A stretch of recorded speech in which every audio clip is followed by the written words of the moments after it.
सबसे सुंदर अप्सरा कौन थी? रंभा, मेनका या उर्वशी? और अप्सराओं में का तंत्र से क्या लेना देना है? जानने के लिए एंड तक बने रहे वीडियो के।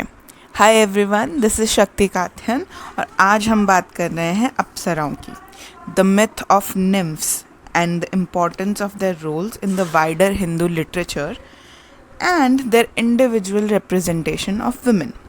अप्सरा जैसे कि उर्वशी, मेनका, तिलोत्तमा, रंभा एट्सेट्रा, बहुत रिच हिस्ट्री है इनकी अलग अलग माइथोलॉजीज़ में अक्रॉस डिफरेंट डिफरेंट टेक्स्ट, भले वो रामायण हो या महाभारत हो या वेद हो। ये जो फिगर्स है ये हमारे लिटरेचर को या हमारे माइथोलॉजी को आगे बढ़ाने में बहुत ही ज़्यादा इंस्ट्रूमेंटल है और कृष्ण की और बाकी जो हमारे देवता है, डीटीज़ है, उनकी लीलाओं को आगे बढ़ाने में बहुत ही इम्पॉर्टेंट रोल प्ले करती है।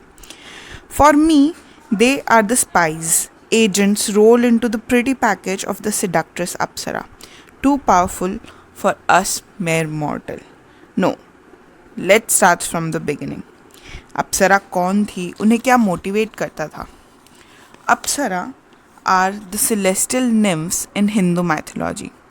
वो अपनी बहुत ही ज़्यादा आउट ऑफ दिस वर्ल्ड खूबसूरती के लिए जानी जाती है, ग्रेस के लिए जानी जाती है, टैलेंट जो उनका है डांस और म्यूज़िक में उसके लिए जानी जाती है और सबसे ज़्यादा अपने सिडक्शन के लिए जानी जाती है।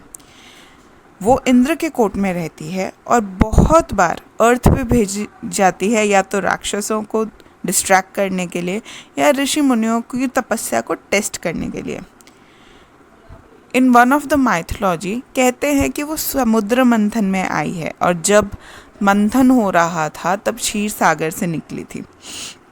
और दूसरी माइथोलॉजी में कभी कभार उन्हें अग्निदेव की पुत्रियां भी कहा जाता है। अप्सरास ने बहुत ही ज़्यादा इंस्पायर किया है इंडियन आर्टिस्ट को, भले वो स्कल्पचर्स हो, पेंटिंग्स हो, लिटरेचर हो, और उनका जो डिपिक्शन है वो एंशिएंट टेम्पल में हम देख सकते हैं जो बहुत ही ज़्यादा इंटीग्रेट ज्वेलरी में होती है, बहुत एक्सप्रेसिव या ग्रेसफुल पोजेज में दिखाई जाती है। Deceptively the mythology we see in our television और मोबाइल फ़ोन्स ने उन्हें एंटरटेनर्स में रिड्यूस करके रख दिया, या सेडक्ट्रेस में।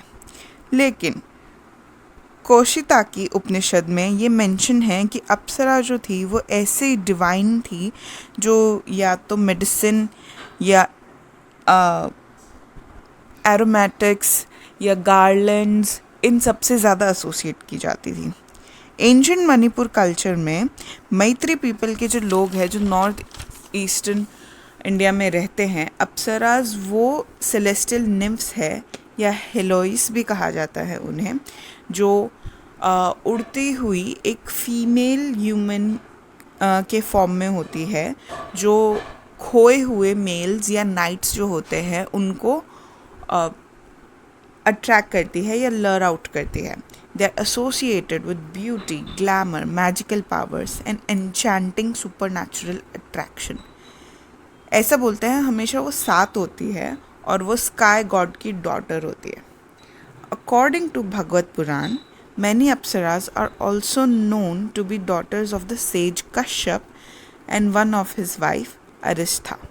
According to Shiv Puran, they live in a heavenly abode on top of the Himalayas और वहाँ विचरण करती है शैल राजापुर के सिटी के आजू बाजू, जो कि हमारे पुराणों में डिस्क्राइब की हुई एक एंशिएंट सिटी है।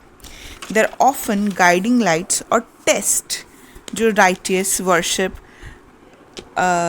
करते हैं या हरि की पूजा करते हैं या बहुत ही ज़्यादा जिनको वाइज या तपस्वी माना जाता है, उन्हें एक या तो गाइडेंस बनती है उनके लिए या एक टेस्ट बनती है, जिससे पता चलता है कि वो कितने ज़्यादा ही तपस्वी और वाइज हैं। In the shastras, that is because media में तो सारा नाम ही उनका ख़राब कर दिया है, स्टीरियोटाइप कर दिया है। They are also referred as female spirits of the cloud and water in Hindu and Buddhist mythology. They are beautiful, supernatural female beings. वो बहुत ही ज़्यादा यूथफुल और एलिगेंट होती है और डांस के आर्ट में number 1 super. As ethereal beings who inhabited the sky and are often depicted taking flight or at service of a god, उन्हें हम एंजल से भी कंपेयर करते हैं, जो कि क्रिश्चियन माइथोलॉजी इसमें हम देखा जाता है, हम पढ़ते हैं। कहा जाता है कि अप्सरा अपनी इच्छा से अपना रूप बदल सकती है और गैम्बलिंग और गेमिंग से कमाई हुई फॉर्चून के ऊपर वो रूल करती है। उन्हें कभी कभार एंशंट ग्रीस की म्यूज़िक से भी कंपेयर किया जाता है, जो 26 अप्सराज जो इंडिया के कोर्ट में रिप्रेजेंट करती है। तो हर एक अप्सरा एक डिस्टिंक्ट आर्ट फॉर्म को रिप्रेजेंट करती है, तो there is some overlap over that. English translation however directly called them nymphs, celestial nymphs and celestial maidens।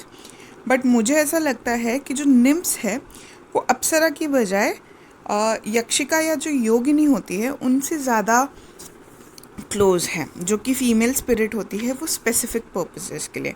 NIMS are the spirit in the form of a young woman that lives in rivers, woods और beautiful minor goddesses of forest, rivers and mountains. और अप्सरा जो होती है वो निम्स इस sense में होती है because apsara are often with the associated with opulence, while nymphs are more concerned with nature. Apsaras are free spirits, can come and go into realms as they wish, while nymphs are tied to a place like a river or a forest or a mountain. They are similar in the sense they both act as agents of the higher gods and are beautiful maidens whose beauty transcends the realms. Urvashi, Menaka, Rambha, Tilottama, Ghritachi, Pramlocha और वर्चा वो some of the most famous known apsaras है। और मैं ये भी पक्का पता है मुझे, सबको मेनका और विश्वामित्र की स्टोरी तो पता है। एक महान ऋषि जो मेनका के सिडक्शन को, उनके चार्म्स को रजिस्ट नहीं कर पाए थे, उनके प्यार में गिरे और जिससे शकुंतला का जन्म हुआ। रंभा की स्टोरी, अप्सरास की क्वीन बोला जाता है जिसको रावण ने रेप किया था और उसने रावण को कर्स किया था कि उसके जो हेड है वो स्प्लिट ओपन हो जाएगा अगर उसने कभी भी किसी औरत को छुआ। तिलोत्तमा जो हर सुंदर चीज़ इस पूरे यूनिवर्स की उसके तिल तिल को इकट्ठा करके बनाई गई है, जैसे चांदनी या रिवर की वेव्स, ताकि 2 असुरों को हरा सके, सुन अब सुन। घृताची विश्वकर्मा की वाइफ और नल्ला की मम्मी। और उर्वशी जो नर नारायण के अवतार भगवान विष्णु ने क्रिएट की थी जब इंद्र ने उनकी तपस्या भंग करने की कोशिश की थी। इतनी ज़्यादा ब्रिलियंट स्टोरीज़ हैं ना अप्सरास की जो हमें पता भी नहीं है, और अगर आप चाहते हैं हम उसमें डीप डाइव करें तो we will make a part 2।